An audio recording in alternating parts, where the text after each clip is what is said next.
નમસ્કાર દર્શક મિત્રો, હું આપની સાથે છું રાખી અંજારિયા. સ્વાગત છે આપનું કચ્છ ઉદય ટીવી ન્યૂઝમાં. તો દર્શક મિત્રો, જોઈએ આજના સમાચારો વિસ્તારથી. કચ્છ જિલ્લાના મુખ્ય મથક ભુજમાં છેલ્લા કેટલાક સમયથી સરકારી સંકુલોને નિશાન બનાવી બોમ્બની ધમકી આપવાની ઘટનાઓ ચિંતાજનક રીતે વધી રહી છે. આજે વધુ એક વખત ભુજ સ્થિત પશ્ચિમ કચ્છ આરટીઓ કચેરીને બોમ્બથી ઉડાવી દેવાની ધમકી મળતા દોડધામ મચી હતી. ઘટનાની જાણ થતાં સુરક્ષાના ભાગરૂપે તાત્કાલિક અસરથી સંકુલને ખાલી કરાવી દેવામાં આવ્યું હતું. બી ડિવિઝન પોલીસ અને બોમ્બ ડિસ્પોઝલ સ્ક્વોડની ટીમ ત્વરિત ઘટના સ્થળે પહોંચી હતી. સુરક્ષાકર્મીઓ દ્વારા કચેરીના ખૂણે ખૂણા તપાસ કરવામાં આવ્યા હતા અને કલાકો સુધી સઘન સર્ચ ઓપરેશન ચલાવવામાં આવ્યું હતું. જોકે ઝીણવટભરી તપાસના અંતે કચેરી પરિસરમાં કોઈ પણ શંકાસ્પદ વસ્તુ કે વિસ્ફોટક મળી આવ્યા નહોતા, જેથી અંતે આ ધમકી પણ માત્ર એક અફવા સાબિત થઈ હતી. નોંધનીય છે કે ભુજ શહેરમાં છેલ્લા થોડા દિવસોથી સરકારી મકાનોમાં બોમ્બ હોવાની અફવાઓ ફેલાવાનું પ્રમાણ વધ્યું છે.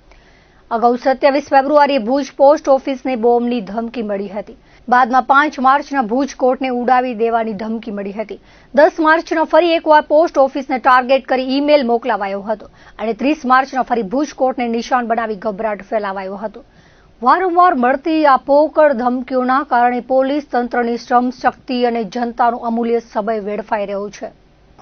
વહેલી સવારે મેલ આવ્યો હતો અને સવારે ઓફિસ ખુલતાની સાથે મેલની જાણ થતાં આરટીઓ દ્વારા જે છે અમે વડી કચેરીમાં, લોકલ બી ડિવિઝન પોલીસ સ્ટેશનમાં અને એસપી ઓફિસમાં આ બાબતે જાણ કરી કે આવી રીતે અજાણ્યા ઇસમ દ્વારા તે બોમ્બથી ઉડાવવાની ધમકી મળેલ છે અને કન્સર્ન કચેરી દ્વારા જે છે ઓફિસનું ચેકિંગ કરવામાં આવ્યું છે. બોમ્બ ડિસ્પોઝલ સ્ક્વોડ દ્વારા પણ જે છે એ કચેરીમાં જે છે ચેકિંગ કરવામાં આવ્યું છે અને હાલ પણ એ બાબતની કાર્યવાહી ચાલુ જ છે.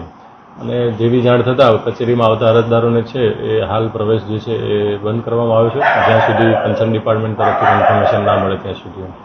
તો આ મુજબની જે છે અમે કાર્યવાહી કરવામાં આવી છે. હાલ અમને ભુજમાં આવેલો જે દેખાય છે, બીજી કઈ કઈ ઓફિસમાં આવેલો છે એ બાબતે મને ખ્યાલ નથી, પણ ભુજ આરટીઓમાં અત્યારે આવેલો છે.